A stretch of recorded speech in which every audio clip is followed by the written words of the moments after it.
Do we have everybody present? Do we have a quorum? We'll call roll in just a minute. Okay, I'll call the meeting to order and ask Kim to call the roll, please. Here. Here. Here. Here.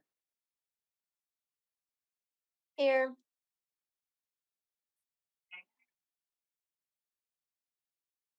Here. All right. Thank you. Evan, I don't have the agenda in front of me. What's next on the agenda? I, unfortunately, am split screen here. No, yeah, thank you. I just, my opening remarks would be very quick and brief. A lot of good things going on in Martin. Now UT Southern, I'll be a long time getting that straight in my mind, but don't laugh.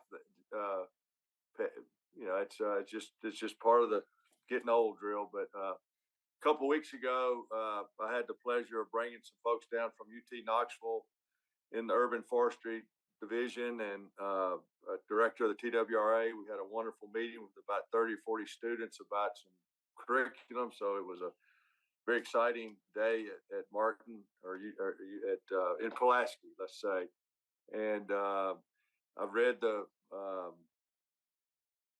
report that's going to be presented today, and I think it's a wonderful strategy and report, and a lot of hard work has gone into it. And I look forward to everybody hearing the presentation and pushing it on up the ranks to the big board in Knoxville. So that's appreciate everybody's time and attention. And sorry we hadn't been together more, but I know everybody's busy, and I think things are going good in Pulaski. And I think Evan shared with all of us last week a wonderful donation, which is just spectacular and very exciting. So that's my remarks, Evan. Thank you.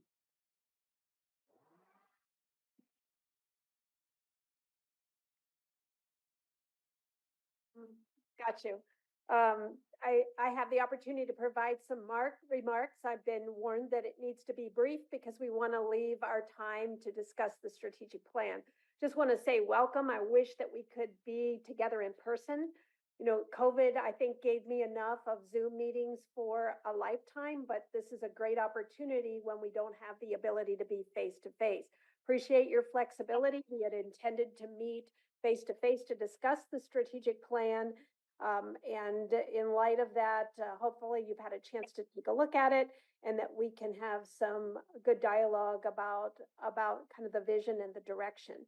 Just want to say we've had two really, I would say, challenging weeks with the snowfall and then with the water boil advisory. I wanted to give a shout out to Sundrop, who really stepped in and helped us providing bottled water for our students and placing them in academic buildings and residence halls. It was, it was just a really great example of how a small community and a small campus can mobilize efforts to make things happen and to do and to take care of our students and our faculty and staff. As I often say, every day at UT Southern is a great day. And this is no exception. I think while we're focusing on the strategic plan today, I just want to, and we'll do a much more comprehensive overview of accomplishments on February 23rd. There are a couple of things that I just want to highlight, and Jimmy has already shared about the transformational gift from Dr. Bruce Wilson. 600 acres. It's amazing. It's the largest gift in the history, not just of UT Southern, but of the institution. Also, we'll talk about at our February 23rd meeting, our safety and security dollars. We were able to secure a significant amount of safety and security dollars to start work on some very urgent kind of issues on campus. We'll talk through that on February 23rd. And then also the system has helped make available money to renovate Upperman Hall, the residence hall. We'll talk about that just briefly. And I can't help myself because I always have to tell the great story since becoming UT Southern. And I think this is helpful as we look at the strategic plan. Since becoming UT Southern, we're up 25% in total enrollment. We're up 25% in new student enrollment. We've increased the number of new transfer students by over 100, well, it's about 116%. We're up 14% in headcount from last spring to this spring, which means that we have a 92.3% retention or persistence rate from our degree seeking students. That's incredible. I mean, that rivals any institution, any place. And to date, we've admitted 495 students. That's about 10 students less than we admitted all of last year at the end of the enrollment cycle. And so I will be on February 23rd asking your help because we need to, getting them admitted is one thing, but getting them to show up on campus takes a team effort. And I'm going to ask you to help with that. So without any other announcements today, I could go on forever. There's so many great things that are happening with our faculty, our staff, our students. It's a great place to be. We've got a lot of momentum and a lot of excitement. I think also there's a lot of excitement for the strategic plan. And I can tell you that this has truly been a comprehensive and collaborative effort, and you'll hear a little bit more of that in just a moment. I want to give a shout out to both Jennifer Baker and Jim Green. Dr. Baker and Dr. Green served as co-chairs for the strategic plan. They wrangled the crew to make sure that we continued to move forward and that we were thoughtful and intentional about the work that we did.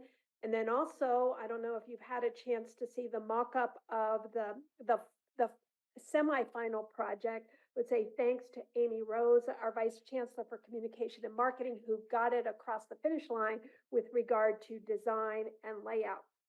So today, without taking any more time, eager to get your feedback, your thoughts, and I'm going to turn it over to our co-chairs, Dr. Green and Dr. Baker, to present the strategic plan and to talk through a little bit about the process and what we learned along the way.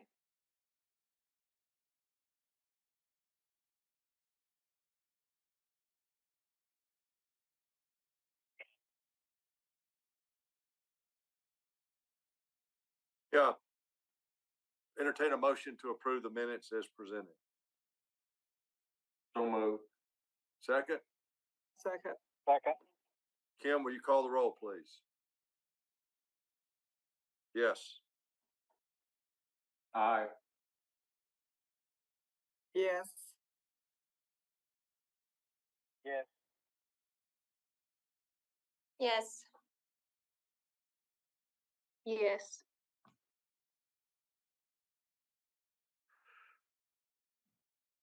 Martin, yeah, real quick, one thing I did leave out, I mean, there's so many different things.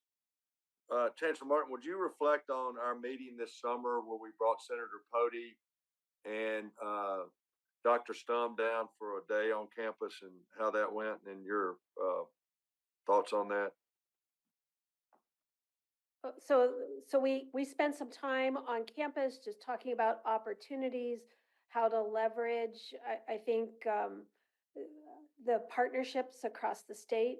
We need to continue to reach out. I think some of the concerns that they talked about that day, really safety and security, buildings, other kinds of things, but also I think opening the door for opportunities to partner on degree programs and other kinds of collaborative efforts. Yeah, Senator Pody has reached out a number of times, so I think we've got some really good momentum with him being on the education committee at the legislature. So thank you, and the minutes passed unanimously, and now we'll turn it over to hear the presentation on the strategic plan.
And remember our connections to Martin Methodist. So in Pillar 1, enhance academic excellence.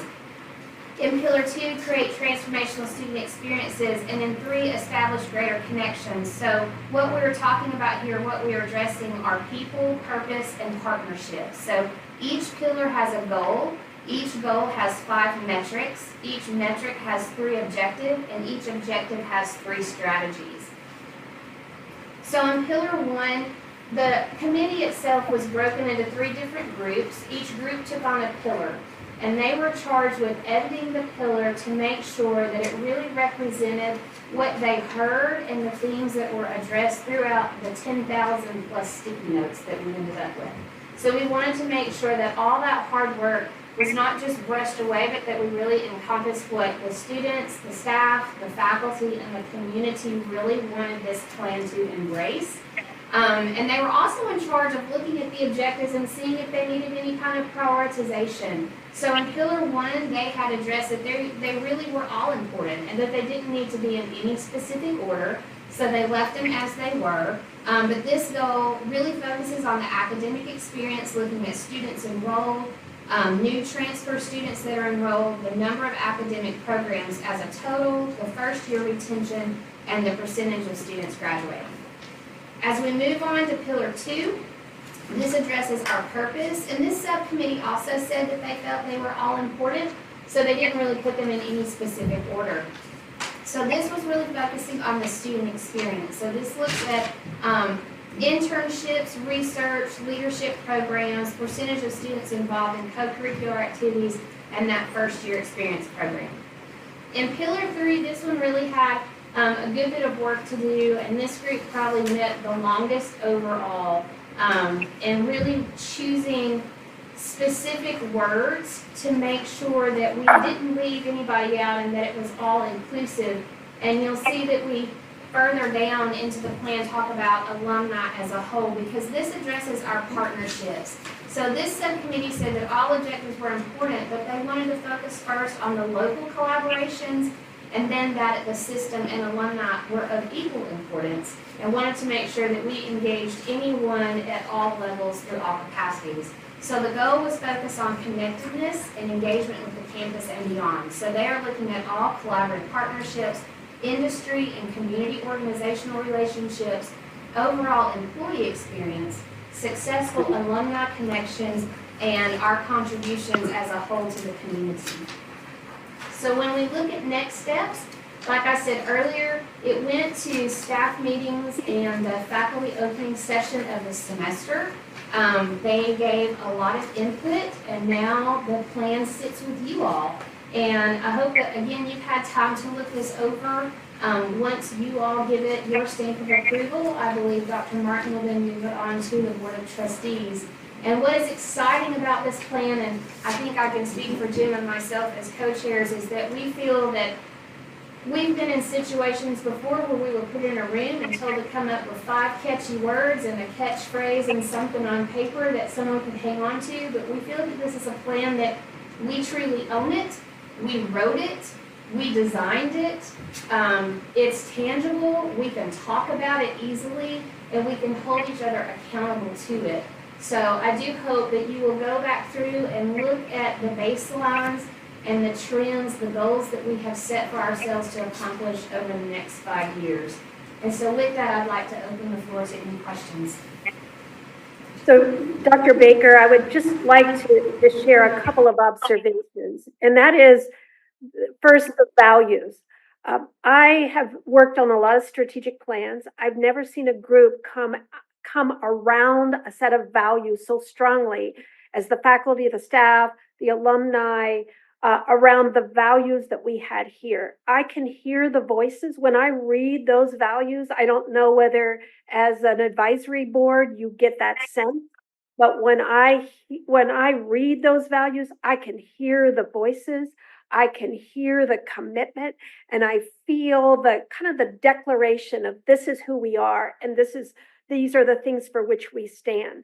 I think the other observation for me was when we started looking at metrics. There were a lot of metrics that we felt like were important, but they had never been measured before. So having to get baselines. In many cases, we took more time getting the baseline than we did thinking about what the metrics should be. And I said multiple times that just because we haven't measured it before doesn't mean we don't measure it in the future. And just because it's difficult to measure doesn't mean that we don't select it as a metric and that it's not, that it can be very important. And that, I think, was one of the things that we learned in the process, that there are a lot of things that we probably needed to be measuring or should be measuring in the future that we haven't. And so just working through that, but people rolled up their sleeves and they got the job done. And then the third thing is I really want to just talk about the collaboration. A lot of strategic plans that I've worked with on the past, we've had work groups and their interest has waxed and waned during the process. I will tell you that the groups that were assigned to each of the pillars were intensely interested. They felt ownership. When they took it to the faculty and staff felt ownership to the point where they were wordsmithing just individual words. Would it be better to say this than this? And that doesn't happen unless people are committed and engaged to the plan that's in front of them, because I think in general, people feel as though it's not something that's going to be put on a shelf, that it's going to drive future decisions. That's why your feedback's important as well. This is going to drive future investments. It's going to drive future decisions, and that we need to make certain that we are fully aligned as we move forward. And so thanks to everybody, but those are my observations having worked on other strategic plans, and I'll open it up for discussion. Thanks, Linda. Thank you to all the team that put this together. I know it's a ton of work. I'll start with my first question, and then hope the other members of the trustees chime in. On the pillar one on the enrollment, the baseline is 978, and we're trying to get to 1250, which is, doesn't sound like a lot, but a pretty substantial increase. What kind of roadblocks are there to get there? I know we're tapped out on housing. Is this going to be all day students because you really can't house any more people? Are there any other plans to get more housing? I know you can't get it overnight. So that was my question. And before I say that, thank you, Beverly and Sundrop, for stepping up on the water issue. I'd heard a little bit about some outlying counties, but I didn't realize it affected Pulaski. So thank you for that, Beverly and Sundrop.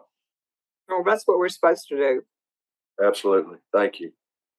If I can kind of address the enrollment question, and one of the other things that I wanted to mention is that when we took the plan to the faculty and staff, there were a number of metrics that by the time from the start to the end of this process, we had moved the needle so dramatically in so many areas that they said, we need to push it a little bit further. We need to be bolder. We need to think bigger. And that was really music to my ears. A lot of times you feel like you're pulling people along. And here we had a group of people who were pushing things forward and saying, we can really, we can make it bigger, we can make it bolder, and let's really move the needle on these metrics. So the 978 is where we are. And if you remember when UT acquired Martin Methodist, they did a Huron study, and Huron said we have the ability to be able to expand to 1,250 students without adding infrastructure. So for a 5-year plan, because infrastructure takes a little time, we felt like we shouldn't exceed the maximum that the study had indicated, but preparing for it all along. I feel very confident that we will easily and quickly surpass the 1,250. So what do we do in the meantime in terms of housing? We have the ability to be able to do public-private partnerships, also thinking more creatively about how we use the academic day. Not every class has to be taught between 10 and 2. I know that that's where most people would prefer the classes to be taught, but we have to feel a little of the growing pains before we're fully able to accommodate additional students.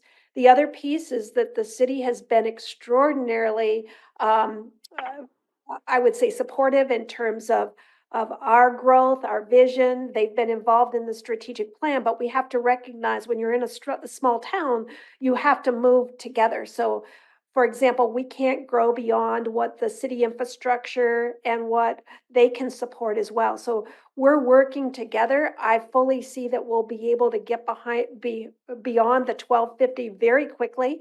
But that really then puts I would say it creates an opportunity for us to really accelerate our plan for housing, for classroom building. I think we need student centers, we need dining, we need housing, and we need classroom buildings. And 3 of those are auxiliaries, which we cannot get state funding to do. So we're going to have to be really creative about how we expand and update those auxiliary buildings. Thank you. Anybody else on the trustees have any questions? Jimmy, it's obvious that the leadership has done an outstanding job to create this strategic plan. It took an awful amount of work, I understand, and we just congratulate you, and we appreciate your efforts, and whatever our jobs are, you sure make it a lot easier. So thank you very much.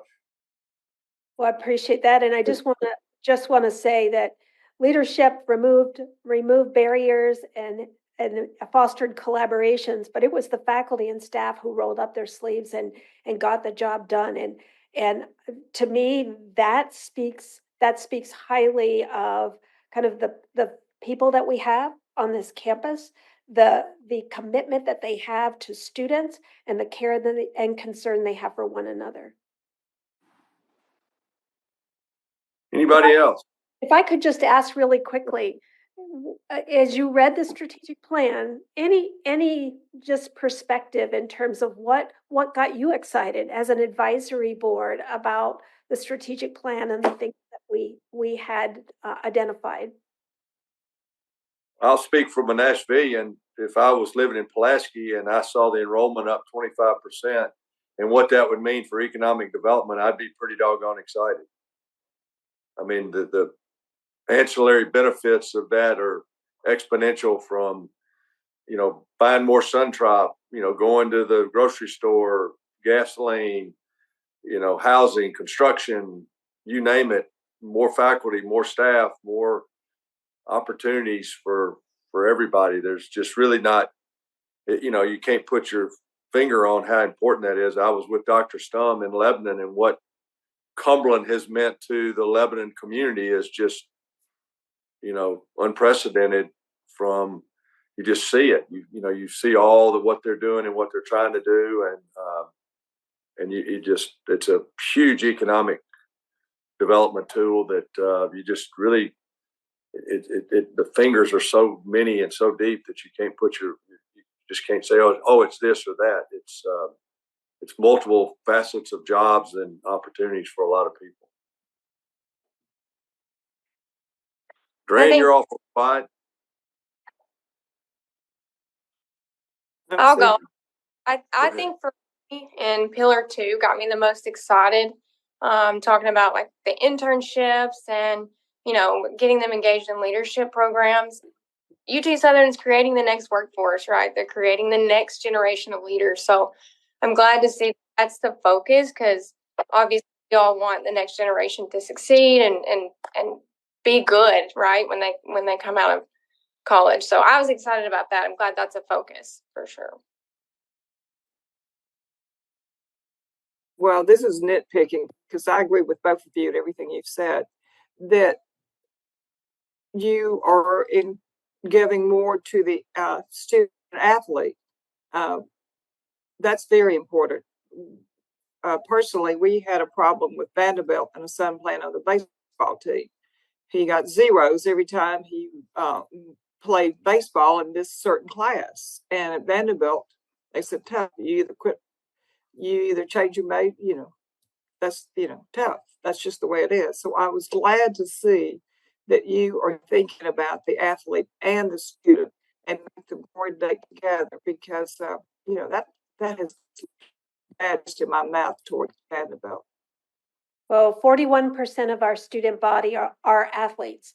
And so it's important that we recognize that and fully integrate the academic experience and the athletic experience. So it really is part of Caroline, the student experience. And so I appreciate that. Our athletes are across state lines representing UT Southern, and they bring a lot of recognition to our campus. So it's important that we think about supporting all students, whether they're athletes or non-athletes. Well, and the real value to the athletic side of it is, you go back 35 years and everybody knew about Duke, but everybody knows about Duke now in a much bigger way because of what Coach K and that basketball program did for the university. And so that's sort of a, casebook study of how important it is to do what you're talking about and embrace the athletic component of it and support them. Jimmy, I'll add to you that in looking at these, I've been really impressed, and I like the part that we're thinking big. I think that has been the thing that we've seen ever since UT took over, is that there are big thoughts, and these follow that. The metrics being good metrics to know that you're accomplishing these things. I think it's just super what's been done and what this outlines to be done. And one thing that I want to comment on that's not been mentioned so far is that I think it's most important, Dr. Martin, that you're going to be here as interim chancellor another year. We appreciate that fact very, very much. Well, I'm thrilled about that, and I appreciate the support of the campus and the support of the advisory board and the confidence you've had in us as a campus and in me in terms of the leadership that I can provide. So I'm really grateful for that and very blessed that I will be staying on. Well, why are we limited to 1 year? Good point. I think we need to remove that interim tag. I think we need a vote on this, Well, on the strategic plan. Oh, you're changing the subject. Okay. Oh, no, we really appreciate not only you, Dr. Martin, but everybody around that table. And the last two times I've been on campus and just seen the energy and the excitement of what was going on and the students and in my world, the campus appearance has gone up exponentially, and it's just, you walk onto the campus and it looks the part. It doesn't look like you're short of money to cut the grass and put grass seed down and trim the trees and paint the buildings. The campus, East Campus looked fantastic. The main campus looked fantastic. Everything looked the part. And I know there's still work to be done, and certain things we want to kind of steer people away from, but it looked great. Anybody else have Jimmy? any questions? Jimmy, Yep. I told Evan that I had to drop off at 10:30. I've got an appointment, but I want to, when you call for the vote, I voted yes, and I'm really pleased with it. Let's go ahead and call for the vote right now. I'd take a motion to approve the strategic plan as presented. So move. Second? Second by Duran, motion by Dr. Haney. Kim, would you call the roll, please? Yes. Aye. Yes. Yes. Yes. Yes. I think the ayes have it. Motion carries, and we appreciate all the hard work. And I think there is any other business that needs. I had one more question. I don't know if Duran has dropped off. He might want to hear this answer or this question. Is there any update on the endowment? I know y'all been working very hard on that, and I know there's a lot of people that are interested in that. Chancellor Martin, Yes, I think we're making progress. I think we're headed in a really good direction. I've had a chance to look at a draft that I think is where we had hoped to be. And it's the AG is working through that right now with the Martin Methodist Foundation and with the UT Foundation and with others that have been involved in the conversation. And I really feel like we're very, very close to resolution, and we've got a resolution that is going to be what best serves our students and our campus. And so I'm really excited to bring closure to that. yes. Well, thank you for that. Anybody have any questions? Duran, are you still on? I think Did he he drop off? He had to drop off. Well, we look forward to that closure. I did see Richard Warren, and he echoed the same sentiments as you just spelled out about the process. So that's a good thing as we move forward. Anybody else have any other business that they'd like bring to the trustees? So I have one thing, because my boss, President Boyd, told me always be closing. Next week is Fire Week, which is our week of giving on campus. And so spread the word among alumni, among friends of the campus. There are a lot of events that are planned for next week, but we're hoping that we get a record number of donors, no matter how big or how small. Every dollar makes a difference. And so please help spread the word about Fire Week and the importance of giving back or paying forward. Awesome. Well, thank you. Anybody else have any other remarks for the order here? Yes, sir. Judy. Hey, Judy. Hey, how you doing? All right.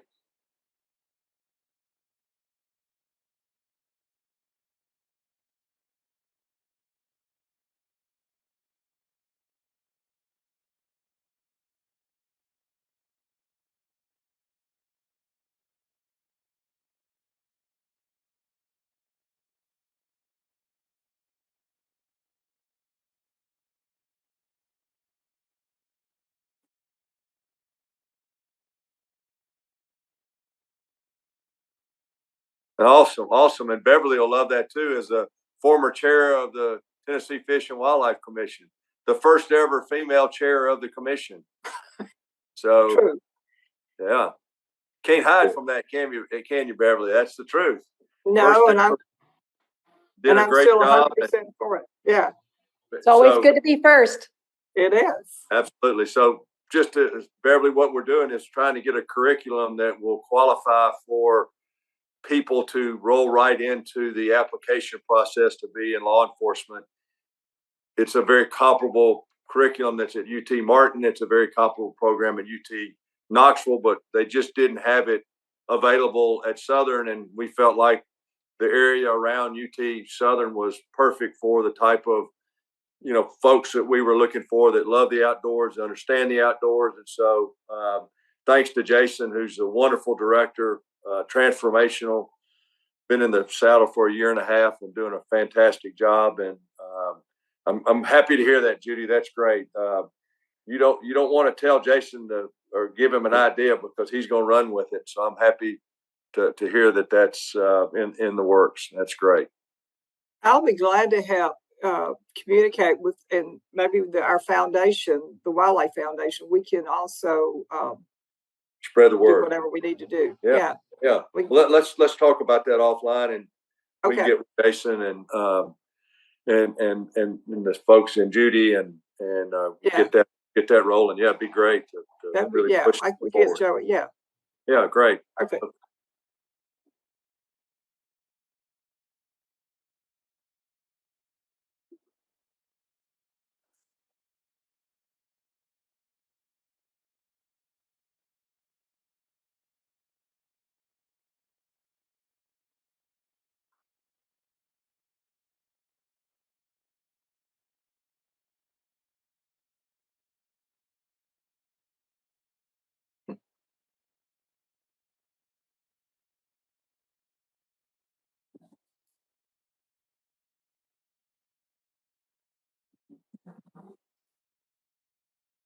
Great. Good. Well, that's all I have. Do we need a motion to adjourn with a roll call vote, Mr. Beach? Okay, I entertain a motion to adjourn. I So second. moved. And second, Dr. Haney, motion by Commissioner Johnson. Roll call, please, Kim. Yes.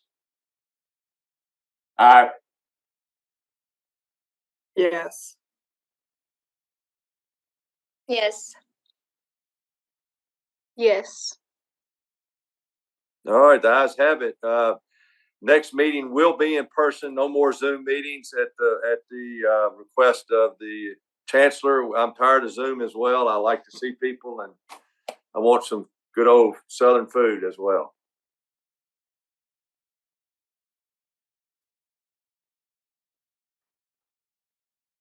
Awesome. Thank you, Evan. Please get that out to everybody. And the meeting's adjourned. Thanks for everybody's time and attention. And